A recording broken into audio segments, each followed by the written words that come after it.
another cheeseburger. We don't let facts get in the way. We're the middle class holes. So the boy, he'll be 12 this year. Still completely comfortable walking around the house, stark naked after a shower. And I started thinking, like, is he still going to feel this way about nudity when he gets to middle school? And I was like, I don't even think they take showers in, like, middle school anymore, like they forced us to.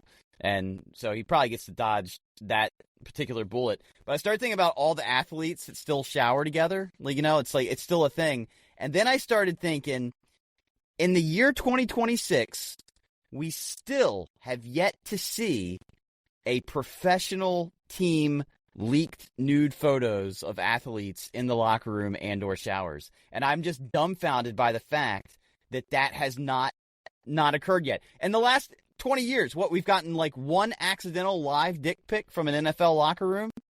I can't even remember who the player was or what it was, but it was a live shot and homeboy was just at his locker and turned around and there's old Captain Howdy just staring in the eye. And I'm of all the leaked photos that come out every week of everything, still no professional sports leagues, no leaked photos from inside. Yeah, like just a quick one in the shower. Bunch of butts and dicks. Yeah. It's tough. Are we to assume that on the professional level, with these professional locker rooms, everybody's got like, you know, their custom, their name, nice oak locker, right? They've got all that, recliners. There's still just a group shower back there? From what I understand, a lot of players enjoy it, not because they enjoy... It's like camaraderie. The camaraderie. Because I've heard, I've heard Jason Kelsey talking about it recently. I've heard some hockey guys talk about it recently. And Kelsey just talked about, like, yeah, dude, it's just you've grown up doing it. And then you get to the professional level, and there's, like, this team unity thing about just kind of, like, decompressing in the shower with your boys. Like, I imagine, though, obviously there's a physical vulnerability going on there. So I guess your professional emotions are on your sleeve, and that's why you guys go in and do it. I don't know. I agree with you. I agree with you that it's weird with that much money that you can't have stalls. But I mean, it's just part of the culture, I guess. Yeah. So first of all, there's a briefing with new female sports reporters about, hey, expect nudity in the locker room. Okay, don't be shocked. It's going to happen. Don't be dumbfounded or surprised. And do you remember Bernard Pollard? I remember the name. Yeah, safety for the Ravens. He was on the 2012 Super Bowl team. Apparently, homeboy had a hog. And someone was like on 105.7 was asking, I don't understand why he's so cocky. And Ed Norris was like, I do. I know why. He ain't shy about showing that sucker off in the locker room. So, yeah, you're right. I do think... Because there was that whole thing with Antonio Brown recording Tomlin going off. And then he got fined for it? Oh, yeah. Well, because, again, cameras in the locker room. It's just... Cameras are everywhere. They're almost accidentally everywhere because there were phones. And the fact that... I mean, talk about a lockdown situation that it hasn't occurred. I mean, I know everybody's waiting for, like, the female locker room, but there's female professional sports just aren't as big as male professional sports, so there's not as much kind of accidental access to it. But the amount of, like, just, I don't know, even interns that end up with press passes, like, not trying to sneak a shot, it's just amazing that it hadn't come out. And those guys, I mean, I guess they're just not shy. Like I said, they've been doing it their whole lives. There was a funny...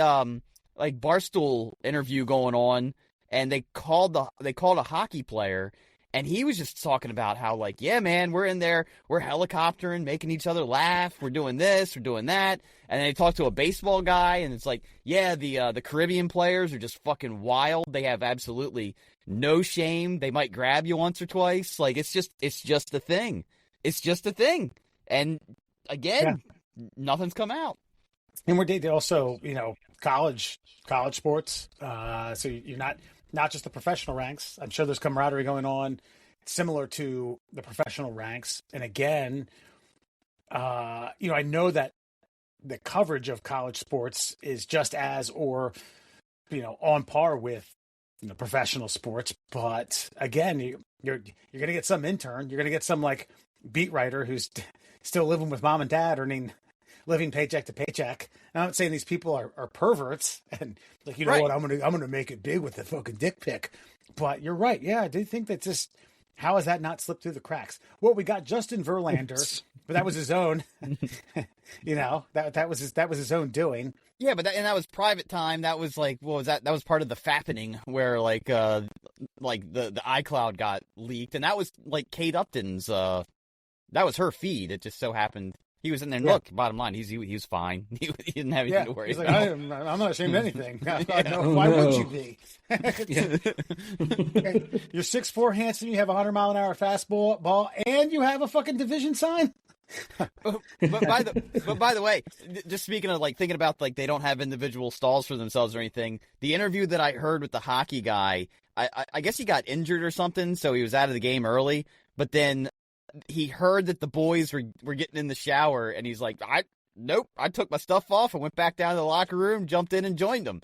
So I'm just wondering what these conversations are like at that level. I mean, I don't know. I mean, I think I've only seen one of my friends' penises, like really lifetime, which is humble brag. Yeah.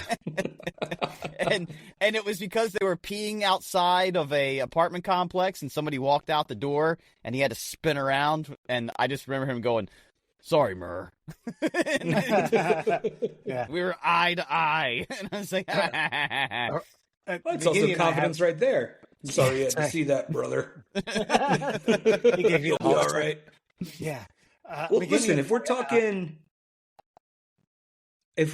like old school, like sports code of bros, camaraderie, I guess if you get caught trying to leak a pic, there's got to be some towel snaps involved, a couple swirlies. You're not making it out of the locker room with any photos, or being blackballed from sports journalism for the rest of your life. Or you'll never be let in another locker room again. But I feel like there's got to be a lower level person who that's not their concern. Like they'll make all their money off of the picks that they've got right. of, the 2027, World Series champions, like piss drunk in the fucking showers, just with their goggles on and nothing else. Like a sports reporter, Mr. Skin double agent. Yeah. Yeah. I feel like there's been so many like lower level celebrity like that have gotten their shit leaked online, and the fact that there's no professional athletes out there, it's I tip my cap to that entire community that deals with them, because they've all been fairly honorable. It's kind of amazing. Yeah. I mean, also sports writer versus professional athlete, you're going to get your ass beat either way. True. Fine. True. Yeah. Financially, physically. Yeah. Professionally. Yeah. I imagine though, like, I mean, are there any there can't be any micro penises in the professional ranks. I imagine if you're that skilled at just something that athletic, like, God couldn't have missed one area of your body. This is how we get a press pass for next season. We got to go inspect. All the. Just here to check on penises. We're doing scientific research, professional athletes and penises in the locker room. Yeah. So you're right. It's about 1.5 in every 10,000 males have it. Global prevalence, yada yada. It breaks it down by region and by country. So yeah, I mean, I don't know. There's the whole thing about. I mean, remember they were shocked to find out in the last 15 or 20 years that there were gay professional athletes. Like, oh my God, how could they have done that? And I disagree, man. You're right. They wait till everyone's done, then they go in. Why would they wait? It's fucking buffet time. That's a good point. No, I meant like the micro penis. Oh. But this also lends itself to a much larger. We've talked about this before in the podcast, but maybe we should rehash it. It's been much larger, probably for a much larger issue with just male locker room etiquette at a gym, at a YMCA.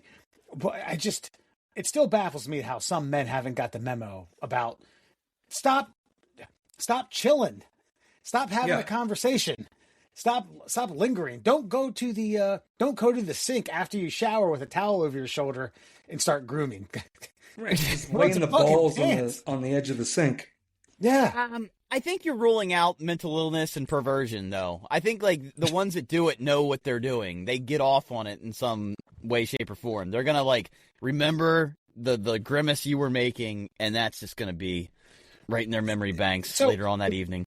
The one time I wanted to... grimace. I was going to say interject, and you guys were going to make a joke, so verbally interject. Was at a place I worked had a gym and showers in a locker room. One worker was finishing up his morning workout. Two guys that he worked with were about to start theirs, and he had sandals and a towel over his shoulder, nude, and was talking to him about work as they were disrobing, getting ready to put on gym clothes to go to start their workout. And I thought, man, like, I don't know how close you all are, okay? But even fringe friends all the way up to my best friends, okay, are gonna be like, put some fucking boxers on, dude. Like, stop chilling and chatting with me. This can wait for 30 seconds. Yeah, if we're not okay with the professional athletes, I get it. You guys are all from a camaraderie standpoint. You've all gone to battle together and all that horse shit. So yeah, that's a little different. But yeah, if the battle's in the fucking conference room, yeah, I don't know if that necessarily requires cock and balls. The trenches of corporate America. Yeah, that's right. Yeah, worst water cooler talk ever. Yeah, and there was a fraternity brother of ours who regularly went to the gym, and he said he caught some dude doing an air dryer underneath. But one foot up on the one foot Captain up on Morgan hit the Captain Morgan, hitting the Captain Morgan, and yeah. It was a portable one. He didn't have to plug it in, at least, but he thought that was fucking creepy. It's creepy, but it's a good move. I'll say that. I mean, if you want to, avoid some trench crotch, that's a solid move. But that's something. Yeah, that's something I do on my own time. Not communal time. That is definitely a faux pas. I'm sorry. Of sorts. The YMCA is a no fucking hairdryer zone. Sorry, I don't care. Don't worry, I brought my own. Hey man, can I get in on that? You got enough wattage? Yeah. Can I get shorts on that? Listen, I still have the imagery of a man who's got to be dead by now. I must have been like 10 or 12 years old, and we had gone down. Statute of limitations. Well, we went to the beach, but it was like one of these like public beaches, and they had like a bathhouse where you could go change and shower and all that, and there were no curtains on the showers, and it was just this. I just remember it was this guy. He's probably about 60, and he's in pretty good shape. I'll give him credit for that. But like, I just remember the white chest hair and just flopping around with a bar of soap, like just right in front of everybody. I'm just thinking, like it in. Because the guy had to do the twist from the Big Bopper while he fucking lathered up. Yeah, and he lathered up, and he was just front and center, just right there. And I just remember kind of just maybe I was probably gawking as a 12-year-old, like, what is going on? Is it set and setting that makes it not a criminal offense? You know what I mean? Like, if a grown man showered in front of you, like, and I feel like there would be some sort of like law enforcement involved in the year 2026, but because it was like 1992 and it was at a public bathhouse, it was fine for a grown man to be showering in front of a child. Do you think he brought his own Irish Spring bar, or was that there? I definitely don't think it was communal. Yeah. Like two long hairs on the soap bar. Yeah. But no. One thing I have... He had a special tool to, like, pop it off the soap rack. Yeah, there we go. Yeah. But what I will say, and this probably says more about me than it does about him, his bar of soap washing technique, I still use to this day. Wow. Wow. I was mesmerized. Because at that point, we were a washcloth family, and I remember watching this 60-year-old man, rather chiseled, by the way. I don't know if I've said that already, but he was just going, and I remember seeing like this swipe of the ass, and I was like, that is a very efficient maneuver that man has just performed. I still do it. I do it to myself today. Fucking, yeah. The tip drill.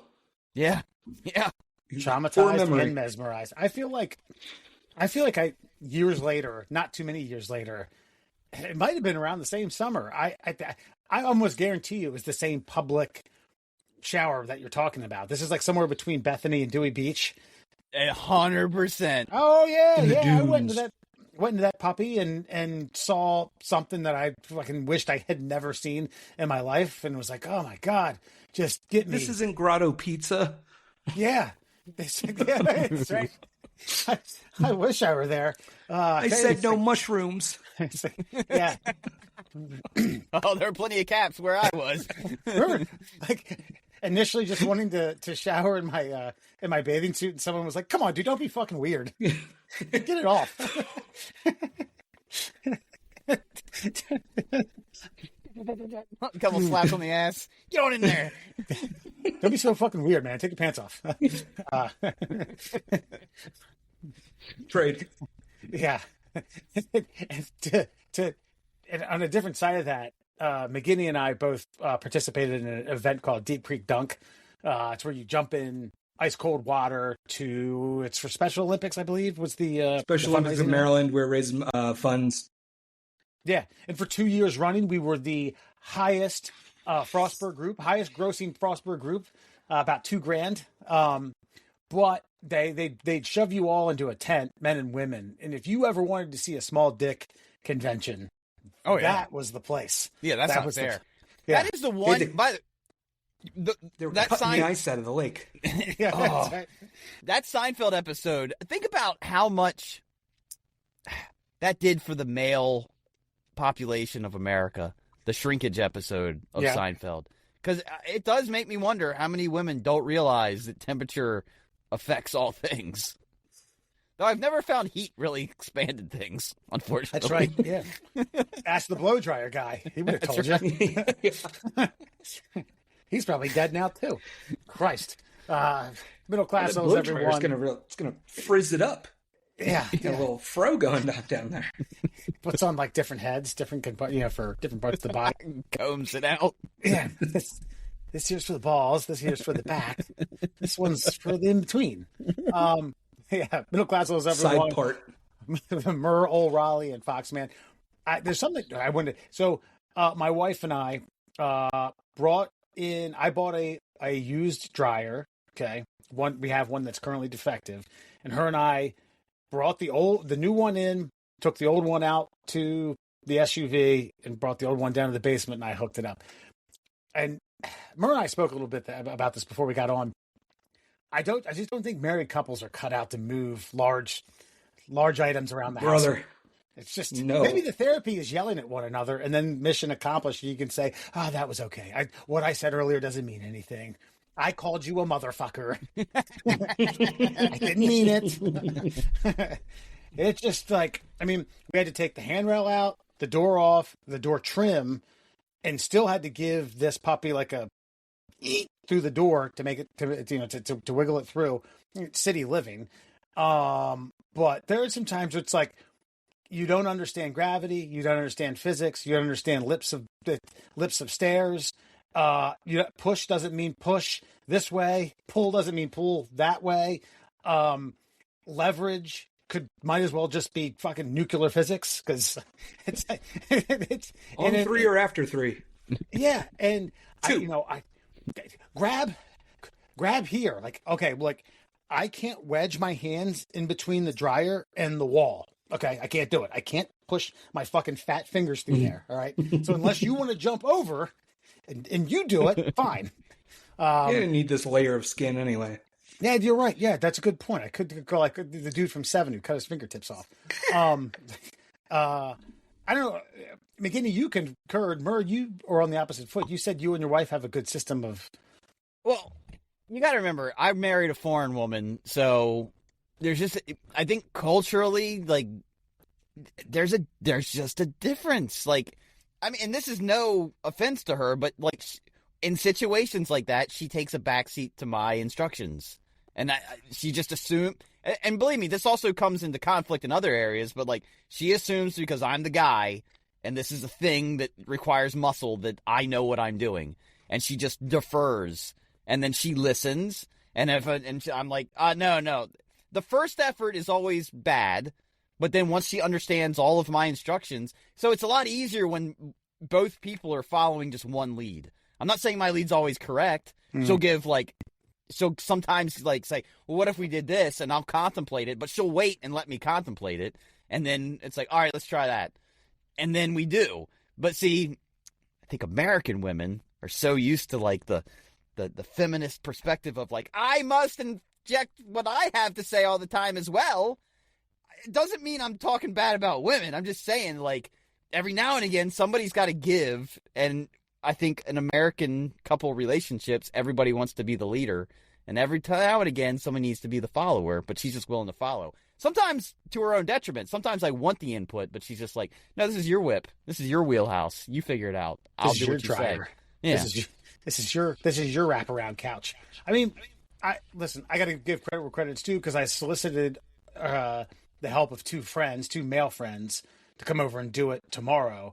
And she said, nah, fuck that. We got it. And, we pulled the fucker out of the back of the SUV. And I thought, okay, well, yeah, shit. She I knew she was strong, but, man, first baby came out sideways. She didn't cry or nothing. She's got some strength to her. But I feel as though, like, when we buy a house, I almost want to pay people to do it. You should. Yeah. Okay. I agree. Spend that money, carve out like a grand or a little bit more to. Yes, it is. It is worth it 100%, especially in our age range now. When we moved into this house, I was like, oh yeah, we'll grab a couple buddies for some stuff. And she's like, no, they're going to do it all. And yeah, it was great. It was great. We are too, we are too old to be like beer and pizza for friends. Like, okay. These two dudes in a truck, it was a pretty fair price. They crushed it. For, like, a couple things, like TVs, super fragile stuff, we took ourselves. But everything else, we even got actually something pretty cool. There's these companies that will do crates. They'll just rent you crates for like however long, so you don't have to buy fucking cardboard boxes, right? I just think that's a racket for moving, is buying cardboard boxes and then tossing Paris. them. Or even worse is like picking up somebody's used cardboard boxes from an alley. So it's like you just get these crates, fill the crates, move them, put them on the front porch when you're done with them, and the company comes and picks them up. It was primo. Yeah, there's a very few things I suggest spending money on. And by the way, and I'm talking as someone who's never spent a dime, because my dad, even at fucking, we moved here, he was probably like 65. That son of a bitch outworked me. And I was just like, I'm never doing this again. If I ever have to move, I say he'll be too old to help me, but that son of a bitch would be 85 fucking carrying an armoire down 3 flights of fucking stairs. But yeah, no, I will 100% pay somebody like half a year's paycheck to fucking get me where I need to go. What are those contraptions where you, like, it almost creates like a little pocket around, like, just above your crotch? You can carry things more. I've got some of those. They're like straps. You put them around your. Oh, those straps. Yeah, dude. Yeah, I'm carrying washing machines around. Dude, you put them around like your forearms, and then you like you're pushing your way through the thing, and it just magically rises up. Yeah.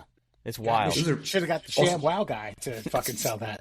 Yeah, I can do it. Running for Congress, I think. That's right. In Florida. Texas, even better. Yes. with the reconstructed tongue, right? Yes, because he had his. Yeah, he had his tongue. They put They sewed a ShamWow in it. Do you know that? Do you know what happened? Absorbent now. Do you know what happened with Vince Offer? Did we talk about this? Unfortunately, yes. We do Not know like the lore. Yeah. The prostitute bit his tongue because he tried to tongue kiss her. I respect the prostitute. Yeah, that's like the old from Dirty Work, the Saigon whore who bit my nose off. Hey, Mitch, you got a new nose. Thanks. Best $200 I ever spent. I've never seen so many dead hookers in so many trunks. Lord knows I have.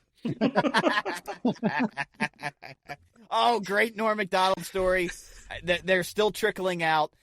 Colin Quinn, I can't remember whose podcast he was on, but he was talking about how, so right before Norm died, like about a month before Norm died, Norm called him and it's like, the casinos are still letting us do shows. we should book a bunch of shows for casinos. And Colin Quinn, apparently with the same agency, is like, I don't know, Norm, I don't like doing the casinos. Like, but they're letting us do it. No masks, nothing. Just just book them. I can't do it. I can't do it. So Colin Quinn books all these casino shows, and then Norm dies. And he's like, like, you think he? Yeah, no, he's like, oh, I know Norm totally knew he was gonna die. He just wanted to fuck with me. So Norm told me to book all these shows. Yeah. Yes. He's like, Norm definitely knew he was dying. So he was his last joke to me. I know he's laughing wherever the fuck he is. So yeah, great. It's been like 5 years since he died. So it's like maybe more. God damn. Yeah. Look at schmuck. Look at that schmuck doing shows at Harrah's. Fun fact, I fall asleep every night listening to old Norm Macdonald bits. I put it on my phone, and then I let it go. September 14th, 2021. 21. Okay. So it's been 5 years. Fuck. Also, I feel like that Netflix show of his was a little underrated, no? Oh, what? Norm Macdonald has a show? Yeah. It's great. I always thought that it was because of the controversy. He said the R word, and then they got on him about it, and then he started saying he made it worse by explaining. He's like, he was mentally incapable of understanding things, and that made it even worse. And then I thought that's why the show didn't get picked back up, but then come to realize that, no, Norm just realized he was going to die before he could film another season. That's the same because he was, he's always pushing it, right? And that's why you've seen that story about why he got fired from SNL. Yeah. Oh, yeah. Because he kept making the OJ jokes, and like one of the somebody in the C-suite at Don NBC Ohlmeyer was boys with OJ, and they told him to cut it out, and he just like kept pushing it every week on Update. The first joke he made. The first joke he made after that meeting was after OJ got acquitted. The first joke was, and, Norm Donald, this is the fake news, and it's official, folks. Murder is now legal in the state of California. Yes. Yeah, you tell a guy like Norm Macdonald to cut it out. It's a surefire bet that that's not happening. No, All right. We are going to take a quick break. We will be back with Friend or Foe in the year of the crack. Not the good kind. Well, actually, probably the good kind, depending upon what your addiction is or your flavor. New season of The Wire? That's right. We'll be back. We're living in uncertain times, and sometimes it can all just feel like it's too much to handle. So what do you do when you don't have anyone to talk to? Sure, there's plenty of mental health apps out there, but insurance doesn't cover them, and you just can't afford it. So what do you do? Well, that's why here at the Middle Class Holes, we're a strong proponent of help. What's help? It's simple. Just walk out into the street on a rainy night and start screaming help at the sky. We guarantee someone or the authorities will show up and have a long, deep, possibly dark conversation with you where you can get out all of the anxieties and troubles that are ailing you at the moment, and maybe a few that may or may not exist. It's up to you. Use help however you please. It's free. No insurance necessary. So try it out. Just scream, help, and some white lady will either confront you with uncontrollable rage, or she'll call the police for you. Because with help is on the way. All right, here we go, everybody. Time for Friend or Foe. Going to read a news story to you. See if you agree or disagree. Friend or Foe, is 2026 the year of the crack? Well, Tiana Taylor already had her attention when she hit the 2026 Golden Globes red carpet in an ultra-sexy custom black sherry-up heli dress, I suppose. Then she turned around, and lo, the crack is covered in diamonds, she said on the E-carpet. Indeed, Taylor's LBD... What is LBD? Mm-hmm. What is LBD? Luscious booty? Little Big Donk. Ooh, okay, I'll deal with that. Any which way, and as you can see in the picture here, encrusted in rhinestones, topped with a ladylike bow. But the look, is it wearable? in real life. Amelia Gray seems to think so when she took off on the runway in the Los Angeles, whatever, the fucking stupid fucking goddamn Variety fucking story. Bottom line is 2026 the year of the crack? Now, if you're all aware of like cleavage, this is butt cleavage. That's what they're trying to say. They're trying to say that butt cleavage, showing your crack as a lady, is that going to be the new sexy trend of 2026? And I'm not sure if I agree with this or disagree with this, and that's why this is tonight's Friend or Foe. So, the question is, friend, butt cracks, yay, or foe? No, we all know where this leads to. This leads to muffin tops. This leads to universal yoga pants. This leads to butts you don't want to see on the street, because once everyday Americans take on the thing, it ruins it. Matt, I'll start with you. I'm going to go friend. Oh, you're going If for we're the talking butt. if we're talking about throwbacks, if we're talking about trends, you're telling me butt cleavage is back. I am to assume that whale tails are back. I am to assume that low-rise jeans are back. Ooh. Okay, all right. And if butts and if cracks are happening, those two have to be involved. So, let it roll. Okay, all right. Had me a Tim the Toolman Taylor moment there. I was like, Okay, no rise jeans, all right. Okay, Wes, where you standing? I got my opinions. What do you got? I listen. As much as I want to friend this, and listen, I'm looking. I can share these photos with you guys. Share some of the other compilation of photos, because even though these are on very attractive women, okay, now there you go, Ole Rollie. What do you think of this specific image right here as the 2026 year of the crack example? I mean, fine with it. This is runway shit. Like, nobody's buying this. Nobody's wearing this. And I'll go on record as saying the only runway fashion I support is derelict. I don't even know what that means. Okay, how about these? Now, see the one on the left here, where the front, I'm okay with the front section. That's fine.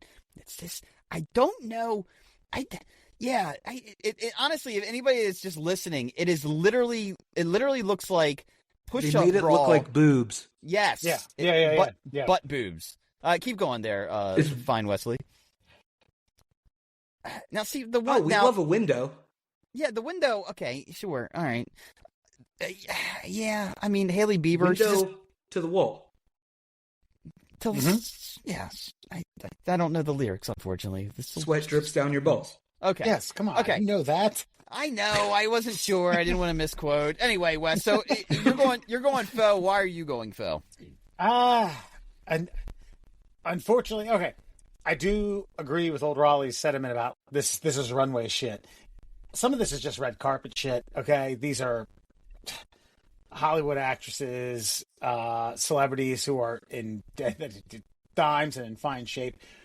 I'm voting. It just, again, I agree with what you said. We all know where this goes. Listen, the bikini has gotten more thongier over the last 10 years. It's gotten we knew what was acceptable, and it was a little bit, and then it was half, and it was kind of like, okay, I mean, yeah, I could deal with that. And then it got to nothing. Now, what underboob? That's now like 2 or 3 years old. I don't even necessarily think I'd like underboob. Always in style. I love me an underboob. Underboob is like that. Oh man, I gotta makes my heart flutter a little bit. But go ahead. I think we know where this goes, and I don't understand the fashion sentiment. I can understand what a good derriere is and a nice pair of fucking pants. I don't need to see the crack. When I pull the pants down, that's where I won't need it. Are you saying it's too much for you? Is it going to distract you from your day-to-day? I think I know. That's on you, brother. No, I'm not a good litmus test. Okay, I'm like, oh yeah, that's fine. Yeah. Shit, don't rock that shit, girl. But I mean, culturally, I feel as though socially, not culturally, well, maybe a little bit of both. It's like, when's nudity going to be fine then? Because this is what we've gotten to. Got to go to Europe, brother. I just feel Barcelona. I loved it. I smoked weed while watching it. No, listen, I guess my point would be is the most attractive of the women that will be performing this will already be attractive, and like a little bit of butt crack isn't going to convince me one way or the other whether they're attractive or not. And then what ends up happening is when it becomes a fashion trend and the average human decides to take it on, it's going to make you want to vomit in your mouth and wish that this never happened. So you kind of have to go ahead and say to yourself, is it worth it? And the answer is no. It's absolutely not worth it. And for me personally, seeing a butt crack, even on a woman, especially just coming down like that, it doesn't make me think of vagina, which is the sexy part of the crack. It makes me think of butthole, which is the unsexy part of the crack. So I'm thinking about pooping and looking at your butt, where I want to be thinking about the other part that's the more, beneficial part of the anatomy. That's the enhancement. This is where we disagree. And Rollie, you can interject. I feel like you might have an opinion on this one. Murr missed the memo of, this is 2026 Vogue. Murr missed the 2018 memo of that we all eat ass. Oh, yeah, no, that memo. No, I got the memo and I burned it and was like, you're insane. He's a God-fearing man. Yeah, I'm defecting. No. Murr burned it with a fart and a blowtorch. So I don't find it sexy. What I do find sexy, though, what I like a little bit of bush hanging out the front, which is like, I'm okay with the low-rise jean with, let's go back to a little bit of a 70s snatch patch kind of like curling out the top. That's okay, because that's the side that reminds me of the thing that I'm looking at that's supposed to get me where I want to be. The butt crack's not. Are you joking? About what? You want a little vine crawling up the trellis? No, not a vine. I don't want the vine. I just want. You would rather have low-rise jeans in the front with bush protruding over an ass crack? Yes, a whisper. Just a whisper. Yeah. Just what? One long hair like a kung fu master. Yeah. The top 3 inches of the ivy at Wrigley Field. All right, go back to the pictures. We got to go back. We got to go back to the replay here. And go to the one I was talking about where the lady's walking down the front of the runway. I'm telling you. Okay, scroll up right there to the down to the right here. Yeah, I got you. Now imagine there was just a little whisper. That works for me. Now look to the right. Now I give you Exhibit A, okay, to the left here, where I'm so glad we aren't trendsetters. Let's just keep going. Oh, yeah. Keep going. And then literally Exhibit B, as in butt, Boom. to the right. Tell me that the one to the left is not more visually attractive than the other.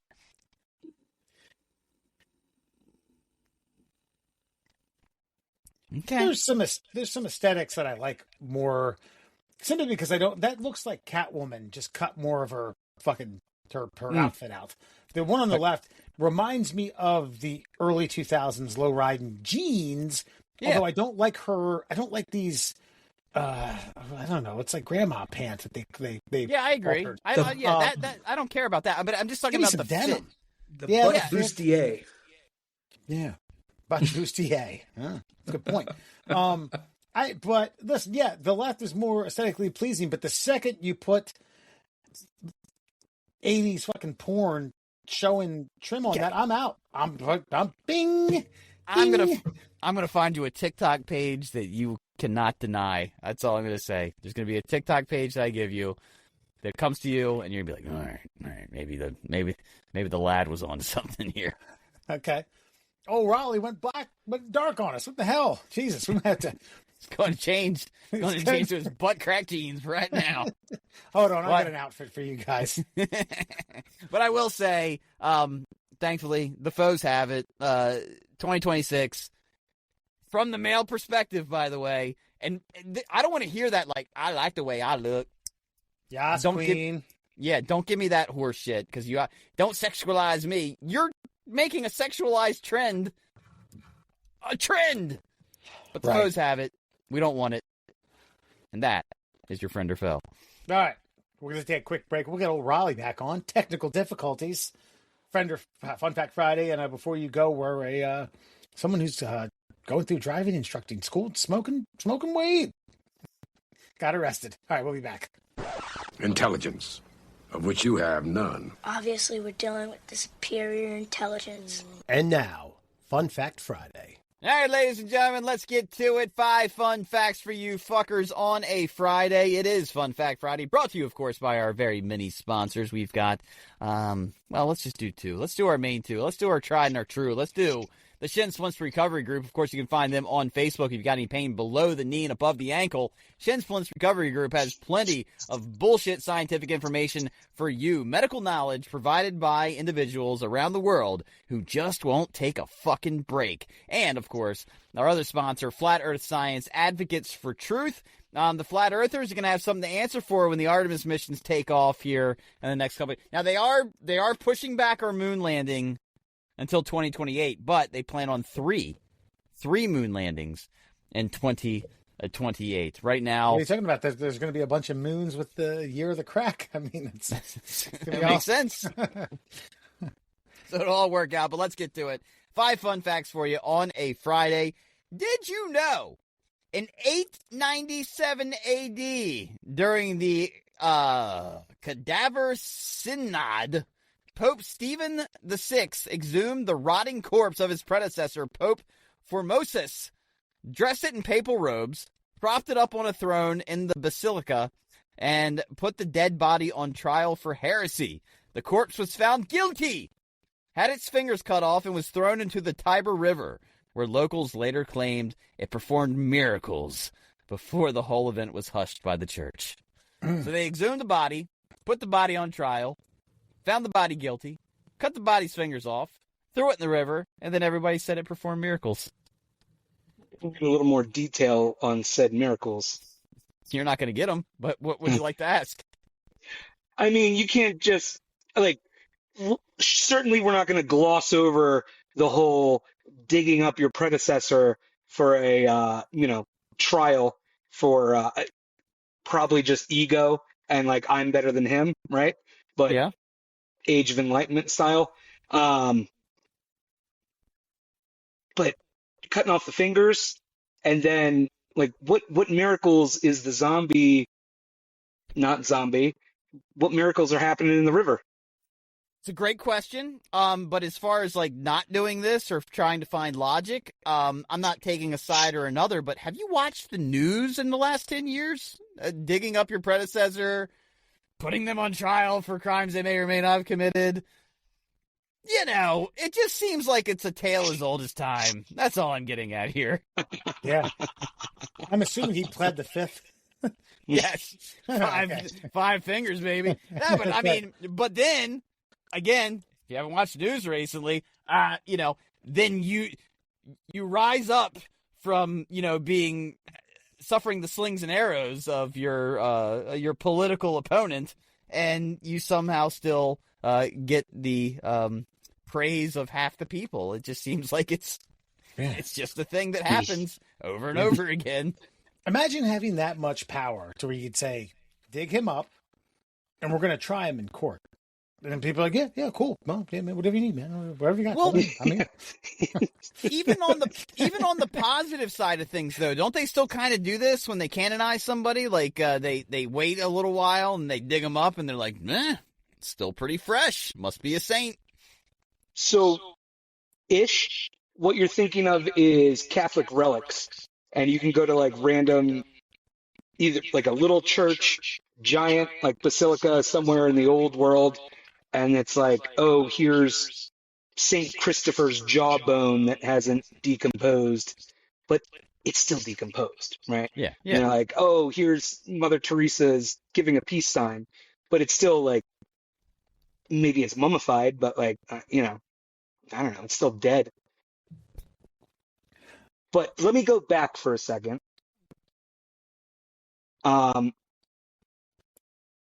If every story has already been told and we're just retelling through the ages, is this the original version of Weekend at Bernie's? yeah. That's right. I was actually going to bring up Murr. We did a bit Our on Father who art in heaven. this. Bernie likes to dance. Listen, we talked about this on a bit years ago. McGinney, we probably have to bring you up to speed, but remember the old rapper Gnu? Remember him? Not Maganu. No, Goonew. He was propped up. His dead body was propped up at a Yes. nightclub in Washington D.C. called Bliss. Yes. Yeah, and he just sat there and chilled while people fucking partied and danced around Yeah, him. but he wasn't on trial. I think there's a difference there. I mean, look, listen, Still there's some weird similar. parallels. You're doing live stuff with the dead stuff. Yeah, that's right. But it does make Yeah, you wonder how that. It does make you wonder how that trial went. Did you or did you not defraud? Do you the think he had a people? lawyer? Well, I mean, but who was interpreting for him? Like, because the Pope's talking to God, so obviously the old Pope's talking to God, and then God's translating to the new Pope, and then the new Pope's like, he said he's full of shit. Right. But There's Hey, no there had to be there's no cardinal. arbitrator. Yeah, they got a cardinal as an arbitrator. Like, listen, you both are talking to God, and God's talking to me, and this is what I'm hearing. and then somebody put their head in a hat and read 2 golden plates, and that's how we got Mormons. That's right, 100%. Yeah, but political vindictiveness is not a new phenomenon. This is Catholics are pretty good at it too. like you Yes, said. This they was are. at 897. Correct. That was a good year. It took a century plus for people to be like, man, this is bullshit. This is such bullshit. This is like I have drinks with an older friend of mine, like a couple times a month, who went through Catholic school.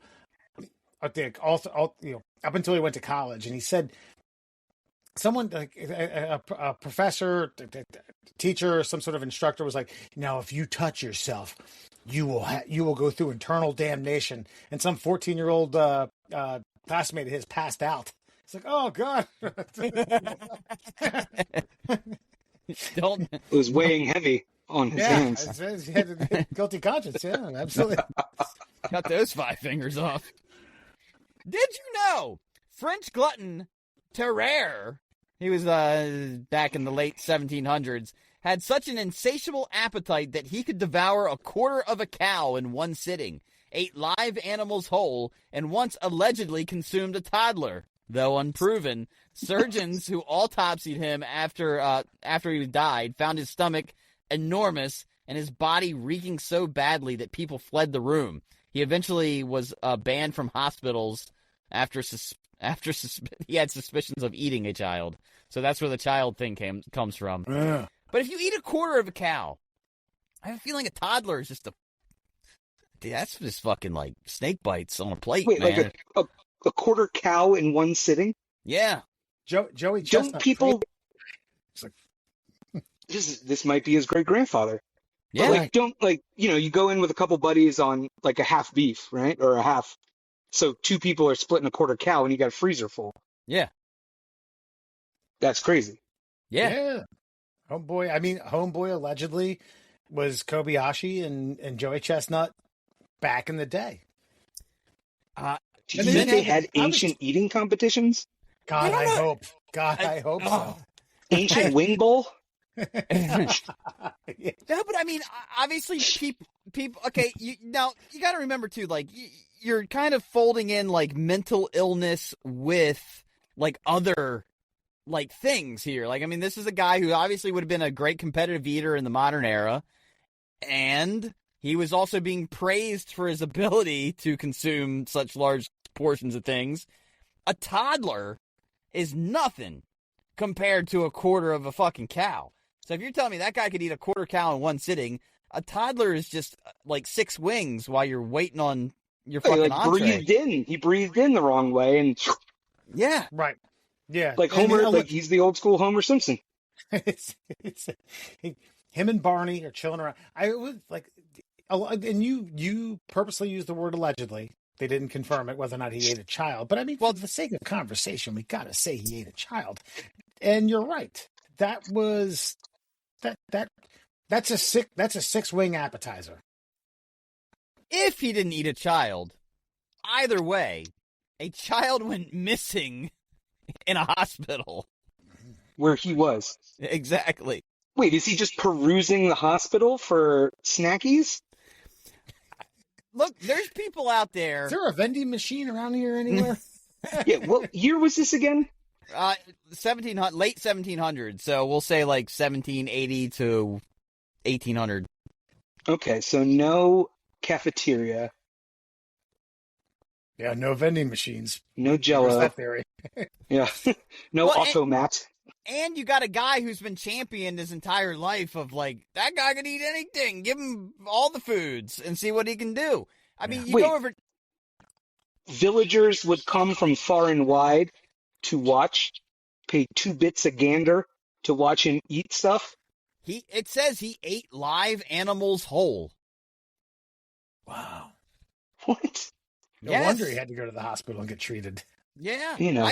I thought this was during his autopsy. Apparently he was alive, but like he smelled so fucking bad that they were like, get the fuck out of here. I And- thought you were talking about autopsy as well. Like, you remember that field trip to the National Zoo, and it's like, don't throw pennies into the seal enclosure.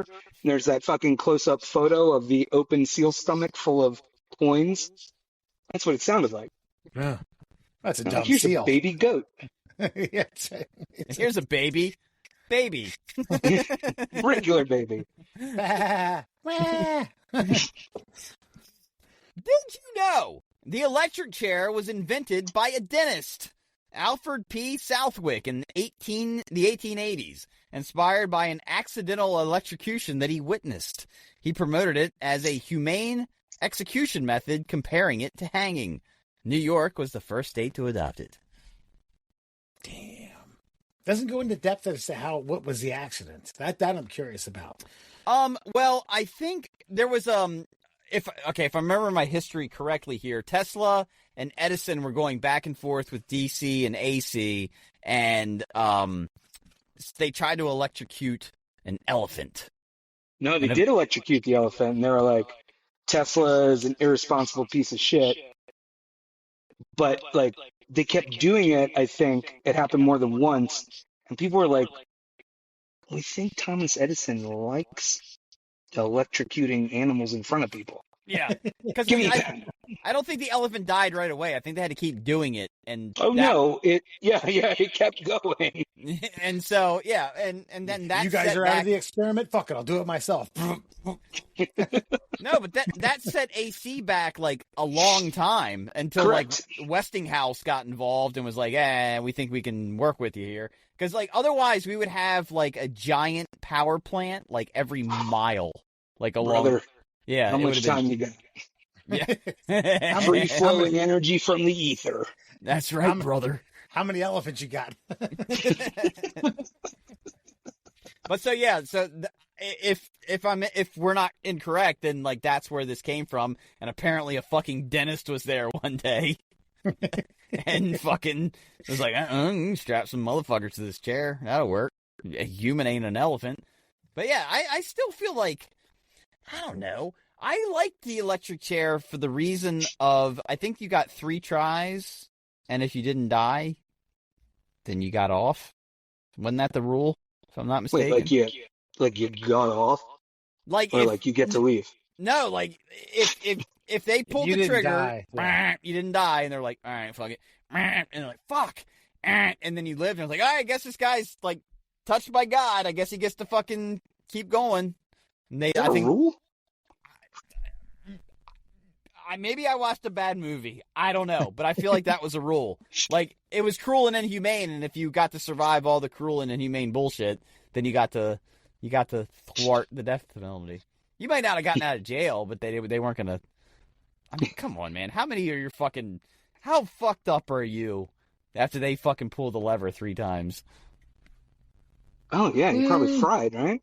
Yeah. Yeah, I would assume you have to like have help to pee and eat and everything like that. Yeah, that's Just wheel them up But I to think- the window. But I think, and then the wall next one. I think Murr just enjoys the fact that there needs to be loopholes in certain things like this. Yes. Absolutely. Loopholes of the American way. 100%. That's why You we gotta have tell me if laws. you're a cop. Yeah. Well, That's not true. I've Found out the hard way. Yeah, they're allowed to lie to you, by the way. So there's that. Little chestnut kids. Murr in Just too Oklahoma. That trusting. was lovely. Yeah, that kind of pisses me off that they are allowed to lie to you. Like, I don't know. Like, I see it. You know, if you're in an undercover situation, like, there has to be a way for you to, yeah, you can bullshit. But, like, regular cops should not be allowed to lie to you. Right. This is the law. It's not the law. I'm allowed to do this. Special episode on this topic alone. Yeah, and that's why I love and hate the auditors, man, because I know they're right, but God damn, I fucking hate them, but I also hate the cops that are in the videos. It's such a fucking guilty pleasure both ways. I didn't know what an easement was till I started watching these videos. Who the hell? Back off, Burkhart. Back Am I off. free to go? Am I free to go? Am I being detained? Am I being detained? Did you Why know? are you filming? Because I can. Sorry. Are you in public? Are you in public? It's a public building. It's a public building. You're a public servant. This is private property. No, it's public property. Well, okay. Did you know, during World War II, a heroic Great Dane named Juliana earned a Medal of Honor after spotting an incendiary bomb dropped by the Luftwaffe in her owner's home. She promptly lifted her leg and peed on it, extinguishing the flames before they could spread. The bomb fizzled out harmlessly, and Juliana went down in history as the dog who literally saved the day by taking a leak on a Nazi weapon. I'm rolling my eyes at this one. It was coincidental. The fucking bomb came through and she had to piss. Okay? This isn't some bomb sniffing Great Dane that was like, let me call to action. Here we go. Well, no, it certainly didn't know that it was a bomb. Just wanted to piss on something.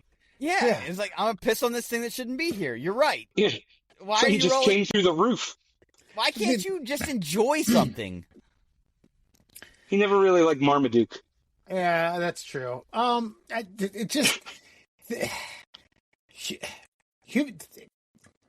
almost feels like some Hollywood writer is like jerking off to like create some Air Bud 3 meets I don't even know the Michael J. Fox voiceover movie, the Homeward Bound. Yes. Where it's like, oh my god, a bomb! I better piss on it, and everyone lives happily ever after. It's just, I don't know, man. Like, This wasn't didn't train the dog to piss on the bomb. It just pissed on the bomb. Now, but let's change the breed a little bit here. Now you got a wiener dog. Wiener dog ain't going to do shit. He's going to squirt on it. Nothing's going to happen. It only works if the dog has a bladder big enough to extinguish the flames. Gotcha. I know what you're saying. Then let's throw a medal on it. Let's parade it down the middle of fucking the city square. Let's have every mom and pop clap and be like, oh my god, look at that. Why can't we have a dog like that? Why does Fluffy fucking bark at everything that happens? Oh my god. I thought you were going to say that the dog picked it up in its mouth and brought it in the house and the whole thing exploded. That's the more likely scenario. Apparently Wes would enjoy that because that's more plausible. Yeah. That's old Westy gnome. Man. That's heroism. Did you know Wes hates joy? We did know that. Joy to the world. The dog has pissed. I argue that it would be more heroic if it was like a wiener dog or a Chihuahua or a Pomeranian. You're right. That's a Herculean effort to piss out that bomb. And their drunk owner never took it out and had a bladder just absolutely full. Then you got something. Also, hold on a minute. Pissed on the bomb. So are we talking like an Acme, like Rocky and Bullwinkle circle bomb with a fucking wick coming out of it? Yes, that's exactly what we're talking about. There were some duds. Look, bottom line is they needed. You know what this is. They don't give fucking medals of honor to dogs for real Just reasons. anybody. Just any Yeah, dog. it's not true. They did for dogs who the dogs that were sniffing out bodies at Ground Zero. Okay, I would like to do this, though. I would like to go back, and what was the historical significance of dogs in this era? Because I got a buddy who served, and he was like, listen, dogs in America are much different than dogs in Afghanistan. Like, dogs in Afghanistan are not like, oh, come here. No, they'll rip your fucking face off because there's like 5 of them that are hiding and 1 of them that shows up. They're not domesticated like dogs are in America. They're just feral dogs. Yeah, and so We got those here. Yeah, but they're fewer and further between than like other nations. So I would assume that at the time they were like, "Hey, Great Dane's a big dog. We should really use this in some capacity." Blah blah blah blah blah. It's a working man's dog, and they had to do something and make an honorable like, "Hey, the dog stopped a bomb from exploding." No, they made. You're saying this is a conspiracy by Big Dane? That's it. That's right. And it went from Big Dane to Great Dane. Okay. What made it great? Stopping the Nazis, you fucking commie scum. We used to be a proper dog breeding country. Didn't know we were working the fascists tonight, Wes. Had a very strong piss pattern. And finally, hold on, some investigator puts his finger on it. He's like, "Yep, that's Great Dane pee." God, I can tell that from a mile.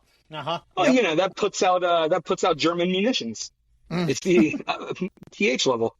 That's right. Everybody knows. Great Danes are higher on the end. Yeah. And finally, a fun fact revisited. Now, missed the anniversary by just about a month, but did you know during the 1919 Great Molasses Flood in Boston, a massive storage tank burst, sending a 25-foot wave of thick, sticky molasses rushing through the streets at 35 miles per hour, killing 21 people, some trapped and asphyxiated as it hardened, and injuring 150. The sticky flood trapped horses, overturned trains, and demolished buildings, with the smell lingering in the air delightfully for years afterwards. Waffles, waffles, waffles. Yeah. Where was the Great Dane for that one? You know, herding people out of the city, pissing on the molasses flood. This one has a special place in my heart. This is one of the first fun facts we ever did. That's right. The Great Molasses Flood in old Boston. See, now, I feel like, because I remember a little bit about what I said. I'm trying to like rehash some of my memory on this because you. I don't know if the original fact included the fact that it was 35 miles an hour, right? No, it did not. Because I said We've got new info. Yeah. Because I was like, it's like a slow moving molasses flood. Why didn't he just get out of town? We were just like, oh my God, look at that thing. It's coming at me. It's so slowly. It's coming right for us. Yeah, Ole Rollie, have you heard of the molasses flood? I do like this story just because it reminds me of like when you're a kid and was it Highlights magazine or some kids publication that's like got these oddball little story blurbs in it. So I remember that from something like that. Yeah, and then I because did a word search. Because what happened was there was like a rum distillery in town, and they had what we know is like a water tower, and so they were pumping molasses up into this fucking thing, and then it was super hot. And molasses isn't water, so molasses takes on heat and retains it, and then it keeps heating up, and the rivets started popping out of this fucking water tower, and like, oh. That's some real Looney Tunes shit. but this is 1919, where OSHA was a conversation that had not been had just yet, and so when this fucker went down, pow, Gonski. Also, this is a very American version of Pompeii. Yeah. Right? Yeah, like, it's like, oh, this city covered in ash. Everyone, like, from the old volcano. And it's like, a bunch of syrup that went through town. Got all the McGillicuddies and the Johnsons. I almost wish I had an ancestor who died in this. That way I could tell that story. Old great grandfather Fox tried his best But Yeah, got eaten up by that molasses. I'll tell you though, man. Wes will never go to a fucking Waffle House. Say, go, run now. IHOP, I'll never. I mean this literally. I'll run. If I'm gonna die in this thing, I pray to God I die in literally the first wave. Because, dude, you wait for it to settle, and you're like fucking chest high and fucking molasses. Well, also you get clowned on. Like, people will mourn the first wave, but then they're like, "Oh, fucking Murr just stood around and waited." Right. Well, I wasn't standing. I was fucking stuck, man. It's fucking sticky. Then it hardens. And then think about the flies. Think about 1919 flies. Well, I was about to say, can you imagine contracting the group to clean that up? Oh my God. I'm actually surprised. Just a bunch of Irishmen. Yeah. Popeye motherfuckers. Forearms. We know you just finished building the Transcontinental Railroad, but come on over here with those hammers. Mm-hmm. Yeah. Oh yeah, I saw that. Yeah. Now, I mean, I'm trying to think. What's the procedure on this? Do you heat it up and get it liquefied, and then you can? They got all the Italian marble workers and just started chiseling away. Should have created some statues. Yeah. I don't. What do you do? Statues. What do you? I mean, honestly, what do you do? I mean, obviously, the people that got trapped in it, like, you just talk to them until they fucking pass out, I guess, and then. Oh yeah, I mean, it's not going to melt, right? Because it's already hot, and then it's getting into winter, and then you've got your long 1919 winter. Probably fucking sucked. Imagine it's like just everybody ends up like Jurassic Park, like mosquitoes just fucking trapped in amber.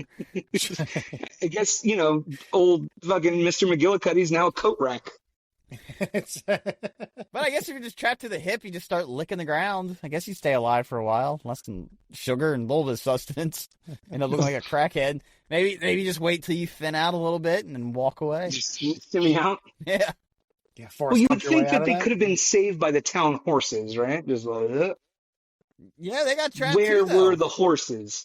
The horses were trapped in the flood as well. Oh, poor bastards. Yeah. That, my friends, Bummer. is your Fun Fact Friday. All right. Think about it.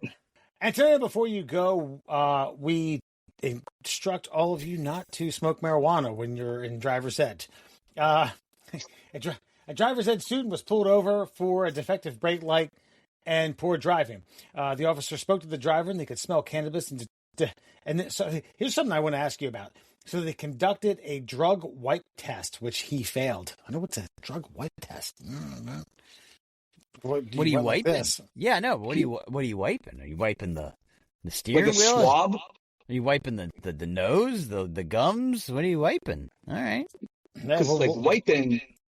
That's how they, that's what the old TSA does, right? At the airport, they're like, do you have the fucking residue on residue on it? Okay, okay, all right. So the but it's usually for like gunpowder or like explosive shit at the airport. So I don't know how they're doing a wipe test on a traffic stop. The student driver, 26-year-old, also was found in possession of cannabis and is arrested. Has since been released from police custody, is under investigation. So I think the moral of the story is, if you're trying to get your driver's license and you're doing the required hours under driving instruction, don't light up a joint for old time's sake. That's after you get your license. Celebrate. Wait to celebrate. Right. Well, give it a couple hours. He got pulled over. Take a blunt ride with your buddies. Hold on. Yeah, What do you get pulled over for, though? A defective brake light and poor driving. So here's the question. Yeah. Was it his vehicle or was it the instruction school's vehicle? Because whose fault is that then? Because I would expect poor driving for somebody who's trying to get their driver's, since they're not experienced, right? Right. Now, but I think they got pulled over for the brake light, which I feel like the attached extra offense was the poor driving to legitimize they love the doing stop. that. So, I think, and I've said this before, and I've preached this for years. I think everyone should have the opportunity to get blitzed on a substance of their choice and take their driver's license test. And if they can pass under the influence, they have an exception on their license for future traffic stops. What, like you get out of DUIs in the future? If you have taken a DUI official driver's license test, you find your baseline where you are still an attentive driver. Let's say your number, just you specifically. Let's say you can blow a fucking .2, and you still can parallel park. You still put your blinkers on. Still do your 3-point turn. Motherfucker's got a 2-point or a .2 on his fucking license, and cop pulls you over. He needs you to blow, sir. .2. Well, fuck me. Have a good night. You know what? I don't hate that, because, like, how far off is that from 80-year-old Uncle Elmer pushing the caddy down the fucking road at 20 miles an hour, right? Thank you. 100%. Yep. Well, that's funny because it was not Uncle, but it was Grandpa Wes who was pushing the caddy down the road. Who shouldn't have been behind the wheel of a car. I agree with you. The problem with that is it almost has to be done like yearly or bi-yearly. Maybe after you're 21, that type of you almost have to check back in with the MVA every 2 to 3 years. Hey, listen. Also, yes, I agree with that, because you just crush it in your 20s, right? But then, like, so you hit your mid-30s, can't handle it like you used to. Mm-hmm. Maybe you can't Tokyo drift it like you did in fucking 06. And listen, I'm willing to compromise. That's fine by me. If you want that exception on your license, and then you have to do it every year, I'm fine with that. And you have to pay for it. Yeah, okay, fine. That's fine.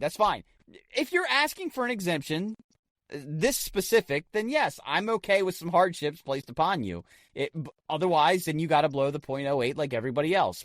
But if you enjoy going to, say, we were talking about this earlier too, Wes, if you enjoy going into Baltimore City to go watch a Baltimore Orioles game, and you want to have 3 or 4 fucking 24-ounce fucking beers, and then you want to drive yourself back to Cecil County, then you may find it necessary to go to the DMV once a year, pound a few fucking beers with a fucking cop who's on retirement duty, and fucking take a driver's test. I'm A-okay with that. Okay. You run. What a great gig for the cop. Right? You run the risk of, like, serious ambiguity with, like, yes, he was impaired. He was below his, I don't know, tested limit or something like that. But he was also driving recklessly. I guess you could give him a reckless driving ticket if that's the case. Yeah, but how many times okay, I can remember, especially in my 20s, like, coming back from your house, Wes, and, like... Allegedly. No, definitely. I absolutely was. And having... Murr was there. I was there, I promise. And getting caught in DUI checkpoints where I wasn't doing anything wrong, but I still had to, like, have the conversation. I even had to blow once, and I blew under the limit, but they still wanted to, like, give me something, and I was like, this is exactly what I said to the cop. I said, what's the point of the legal limit if you're still going to try to hold me accountable? And then he said, they just want to win. I know, but Yeah. he said, hold on a second. And I guess he had his superior come up, and he was just like, yeah, he blew a .03. And I said, yeah, I blew a .03, and at .08. And then the guy, they hummed and howed for a second, and they're like, he's fine, let him go. And I was like, thank God. But why was I getting harassed? It should have been like, .07, you're fine. Have a good night, sir. Like, this shouldn't have been a fucking conversation. Because in Maryland, I think .04 to .07 is DWI. If you are involved in a motor accident, which you weren't. Again, it's nuance to this. I'm not siding with the cops or anything like that. It's giving them that inch, though. They take the fucking mile. And Sure. so what I'm that's saying... the whole thing. I know. And so what I'm saying is like, as the citizen, let me have an opportunity to, like, defend myself preemptively by going to the DMV and saying, hey, I'm going to pound this sixer, and we're going to go hit this course. And when we're done, we're going to figure out where I stand with Johnny Law. That's right. I don't disagree with it. However, in this case, cannabis is the question. Let me smoke a fucking spliff to the fucking head, and then we'll go out and we'll see how I do. So it's how much cannabis is consumed? Sure. See, cannabis, I think, is like you can quantify this. Cannabis, I think, is there's so much more of an area of gray. Edibles, everything else. It's. I'm not. Listen, I don't think it makes you a worse driver. Now, however, I've been comatose a few times, and it's like, there's no way I could fucking get behind the wheel of a car. But I just don't think there's it's a bit apples to pears with cannabis versus alcohol. Yeah, you're 100%. You're not wrong, but I don't think people generally. Booze is almost something that's like out of your control. Like, you don't realize how drunk you are, and the drunker you get, the more kind of like, the more capable you feel you are. Whereas with like weed, I just don't feel like you're going out to like, let's see how high I can get tonight. And you know what I mean? Like, I don't know. It's almost like the intent of the person is impaired more by the alcohol. Whereas if I know I'm too fucking stoned to do something, I'm just not going to do it. Yeah, but you're also, I guess you're bringing a lot of like something with like personal responsibility into this. And I mean, maybe I would trust somebody who had a couple beers at happy hour to get home rather than somebody who just chiefed a blunt by themselves. But I feel like the person who chiefed the blunt wasn't like, they didn't have anywhere to go. I got nowhere to go, man. They're going to 7-Eleven and they're going back to the dispensary. Okay, yeah, back and forth. Yeah. No, I do think they need. I've always said they need to come up with a good, like, field sobriety check for pot, so that. I think they have that. I think they have that now. No, I think they have like, you look like you. Or they have. They've got something. I don't know if it's good, but. I think there's like a test now, no? No, I don't know that there is. I think they just leave it up to the discretion of the officer, which is like really not a good idea. Yeah. No. Yeah. By the way, I'm going to leave you on this. This is the last storytelling time. Then we're going to close the show out. So McGinney was with me and our buddy Nick, driving from our fraternity house to Sheets after a party to go load up on some carbs, and driving back. But I said I was too drunk to drive. Nick, who I think had been drinking all night, was like, I'm good. Gets pulled over doing like 45 into 30 and is doing field sobriety tests. And I'm trying not to look out the back window, trying not to pull a 180 and be conspicuous. And I remember it's like, God, man, do you think he's all right? And McGinney was already half done his sub. He was like, oh, I don't know, man. Nolan on his sub watching our boy get, and he failed two. I'm not getting my meatball parm taken away and put into evidence. That's right. That's right. I was subject A right here, meatball parm. Not my monster. But he failed 2 of the 3 and somehow got out on it. It's like, you're fine. The foot transplant. He was fleet-footed because he had the baboon foot transplant.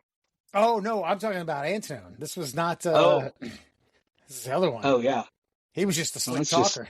That's just pure Cecil luck. It's like, hey, man, I got more than 33%. I'd be in the Hall of Fame if I was playing baseball, man. It's like, yeah, it makes sense. Good point. All right, get in the car, drive home, man. Yeah, I'll give you an escort. Based on all the videos I've watched online, like, yeah, I'm one of the lucky few that's passed 2 sobriety fucking checks. Jesus, like, no one passes them anymore. They tell you literally, if they offer, don't take it anymore. Just do the breathalyzer. Yeah, breathalyzer, no, or deny that. Make them fucking take your blood. Well, so I think Maryland now has it. If you do that, you end up losing your license for a little bit. Wait, what? That's the problem. Yeah. Yeah, no, you automatically lose your license. You get if you refuse the breathalyzer? Yeah. Yeah, and then they take your license, they give you a paper certificate, and then you can drive on that until your day in court. But yeah, you've technically lost your license, but you are still allowed to drive. It's coercion. It's like an admission of guilt in some capacity, which is... It's molasses, if you ask me. Yeah, goddamn right. It's a sticky situation either way. That's it. All right. You can check the Middle Class Holes out on all your social media platforms, Instagram, TikTok, YouTube, and Facebook at the Middle Class Holes. You can email us at tickleourtummies@gmail.com. That is a legit email address if anyone's curious. We'll be back next week. Ole Rollie's going to join us for a St. Patrick's Day extravaganza. Don't know what we have planned. I don't know what we have planned, but whew, boy, the confetti could blow up at any moment. The pipes are calling. That's right. Oh, Danny boy. Maybe we just play House of Pain on the background the entire time. Just go. We'll go through our top 20 Irish-ish songs. Irish-ish. Right. And we'll get pipes, to 5. And their bombs. I think that's Northern Irish. Sorry. All right. We'll see y'all next week. Take care.